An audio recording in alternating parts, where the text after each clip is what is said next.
नमस्कार, आप देख रहे हैं एनएमएफ न्यूज और मैं हूं आपके साथ शावनी पटनायक। मेरे साथ मौजूद है मेरी सहयोगी शबनम। आपको बता दें कि विदेश सचिव विक्रम मिश्री ने हाल फिलहाल में कई सवालों का जवाब दिया है। संसद के स्थायी समिति के साथ एक बैठक बुलाई गई थी जिसमें एक के बाद एक विक्रम मिश्री से कई सवाल पूछे गए जो शायद आपके और हमारे मन में भी होंगे। विदेश सचिव विक्रम मिश्री ने बहुत ही शालीनता के साथ एक एक सवालों का जवाब दिया है। इस समिति के द्वारा जहां विदेश सचिव को ये पूछा गया कि डोनाल्ड ट्रंप जब बार बार मध्यस्थता की बात कर रहे थे, बार बार ये दावा कर रहे थे कि अमेरिका ने ही मध्यस्थता की है, सीज फायर को लेकर दोनों देशों के बीच समझौता किया है, उसको सिरे से शबनम उन्होंने खारिज किया है। उन्होंने कहा इस पे अमेरिका का कोई भी रोल नहीं है। ये जो बातें हुई थी डीजीएमओ के बीच में हुई थी दोनों देशों के, और मध्यस्थता जो है डोनाल्ड ट्रंप की तरफ से दावा किया जा रहा है, ये बिल्कुल ही गलत है। बिल्कुल शावनी, यहाँ पर एक बैठक हुई, संसदीय समिति की बैठक की गई जिसमें विक्रम मिश्री ने बताया कि कैसे पाकिस्तान की कमर तोड़ने के लिए एक के बाद एक ताबड़तोड़ फैसले लिए गए, कैसे पाकिस्तान में आतंकी ठिकानों का जो है नस्तनाबूद कर दिया गया, आतंकियों को जहन्नुम पहुंचा दिया गया और बताया गया कि पहलगाम आतंकी हमले का बदला लेते हुए पाकिस्तान की यहाँ कमर तोड़ी गई। साथ ही साथ बताया गया कि पाकिस्तान की तरफ से न्यूक्लियर हमले की यानी कि परमाणु बम धमाके की लगातार धमकी और गीदड़ भभकी दी जाती रही, लेकिन भारत ने उन धमकियों को, भारत डरा नहीं और उन धमकियों के बदले ही उन्हें ऐसा जवाब दिया गया जिससे पाकिस्तान की सांसें फूल गई। पाकिस्तान को लेकर अब जब दोनों देशों के बीच ज्यादा बवाल बढ़ रहा था, दोनों तरफ से वहां से ड्रोन दागे जा रहे थे, भारत लगातार उसके हमले का मुंहतोड़ जवाब दे रहा था, तो ऐसे में जो दोनों देशों के जब मामला ज्यादा गर्मा गया तो पाकिस्तान गिड़गिड़ाते हुए भारत से अपील करने लगा बातचीत की कि ये संघर्ष विराम यहीं रोक दिया जाए। तो उसके बाद जो है दोनों देशों के डीजीएमओ स्तर की बातचीत हुई, उसके बाद संघर्ष विराम का फैसला लिया गया। ऐसे में यहाँ पर डोनाल्ड ट्रंप ने शातिर यहाँ अपना रुख दिखाने की कोशिश की, चालाक बनने की कोशिश की। डोनाल्ड ट्रंप जो हमेशा से जब वो अपना फायदा देखते हैं तो दुश्मन देश को भी दोस्त बना बैठते हैं, वही डोनाल्ड ट्रंप जो भारत से ये कह रहे थे कि आतंकी कमर तोड़ो, हम आपके साथ हैं, लेकिन जब कमर तोड़ी गई और जब कहा गया डोनाल्ड ट्रंप का स्टैंड आना चाहिए तो वो शांति की अपील करते हुए नजर आए। उसके बाद डोनाल्ड ट्रंप ने एक झूठी खबर फैलाई और कहा कि दोनों देशों के बीच जो संघर्ष विराम हुआ है वो मेरी पहल के बाद हुआ है, कि मैंने दोनों देशों पर यहाँ व्यापार रोकने के दबाव बनाया, धमकी दी, उसके बाद संघर्ष विराम रुक पाया। हालांकि भारत की तरफ से साफ क्लियर कर दिया गया कि यहाँ तीसरे देश ने कोई भूमिका नहीं निभाई है, बल्कि भारत की पहल की वजह से ही, भारत के कदम उठाने की वजह से ही, भारत के कदम रोकने की वजह से ही पाकिस्तान के अंदर तभी ये संघर्ष विराम हो पाया है, तभी ये युद्ध रुक पाया है। सिर्फ डोनाल्ड ट्रंप ने एक बार नहीं शावनी 36 बार ये काम करने की कोशिश की। पहले उन्होंने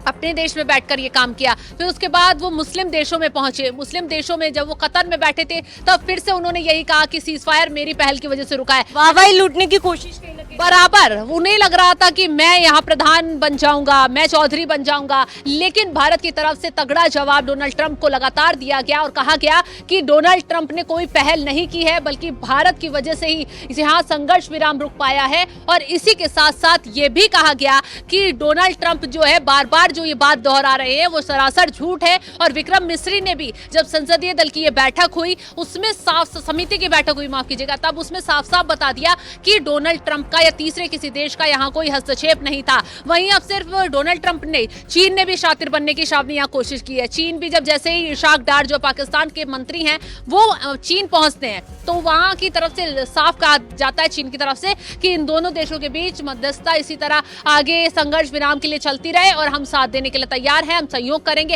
हालांकि यहाँ भारत को किसी के सहयोग की, किसी की मध्यस्थता की, किसी की जरूरत नहीं है, क्योंकि भारत ने साफ कह दिया है कि वो पाकिस्तान के खिलाफ स्टैंड पूरी तरह ले रहा है और पाकिस्तान पर जब जरूरत पड़ेगी तो पूरी तरीके से कार्रवाई की जाएगी। ये ऑपरेशन सिंदूर से यहाँ भारत ने बता दिया है। और शबनम, जब विक्रम मिश्री से ये पूछा गया कि फिलहाल तुर्की के साथ संबंध जो है भारत के कुछ सही नहीं चल रहे हैं, हालांकि विक्रम मिश्री की तरफ से ये कहा गया कि तुर्की के साथ ना हमारे संबंध कभी बहुत ज्यादा अच्छे थे ना बहुत ज्यादा बुरे थे।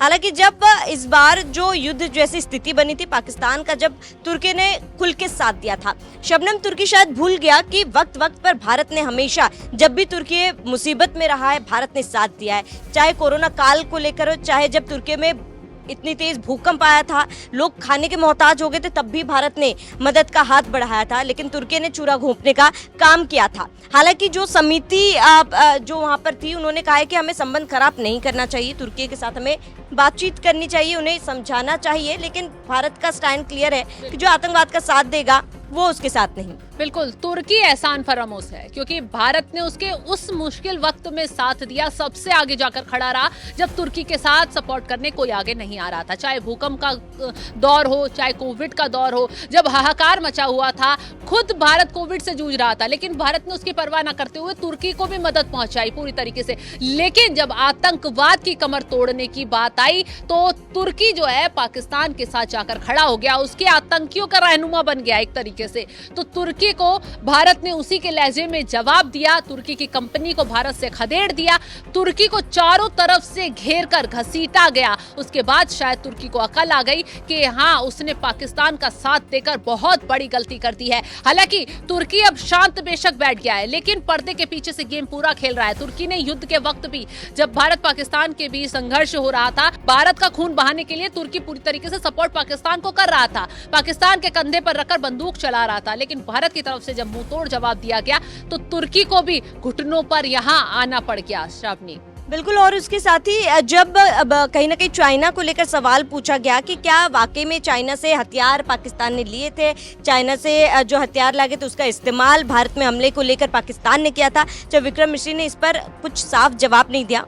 उन्होंने ये कहा कि ये ज़रूरी नहीं है कि मिसाइलें कहाँ से लाई गई थी, ज़रूरी ये है कि मिसाइलें दागी गई थी और कहाँ दागी गई थी, और इसका मुंहतोड़ जवाब जो है ऑपरेशन सिंदूर की तरफ से दिया गया है। और इसके साथ ही विक्रम मिश्री ने ये भी कहा कि फिलहाल ऑपरेशन सिंदूर को रोका गया है, खत्म नहीं हुआ है। बिल्कुल, ऑपरेशन सिंदूर खत्म नहीं हुआ है। पाकिस्तान उधर से हिमाकत करेगा तो इधर से ठोका जाएगा। यहाँ पर हमारी सेना भी तैयार है, हमारे हथियार भी तैयार हैं और पाकिस्तान को मुंहतोड़ जवाब देने के लिए पूरी मुस्तैदी के साथ काम चल रहा है। अगर पाकिस्तान ने जरा भी हिमाकत की, अभी तो देखिए ना, पाकिस्तान के मंत्री चीन भाग रहे हैं, पाकिस्तान अमेरिका भाग रहे हैं, मदद की गुहार लगा रहे हैं, तुर्की भाग रहे हैं, उनको अब खौफ दिखाई दे रहा है कि भाई अकेले तो टक्कर नहीं दे पाएगी, सबका सपोर्ट चाहिए।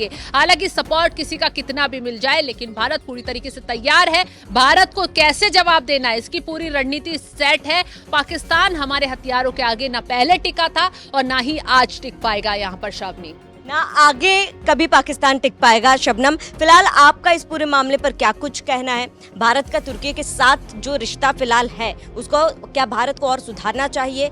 क्या तुर्की को एक मौका देना चाहिए या फिर तुर्की पे भरोसा नहीं करना चाहिए? इन पूरे मामलों पर आपका क्या कुछ कहना है, हमें कमेंट कर जरूर बताएं। साथ ही आप बने रहिए NMF न्यूज़ के साथ।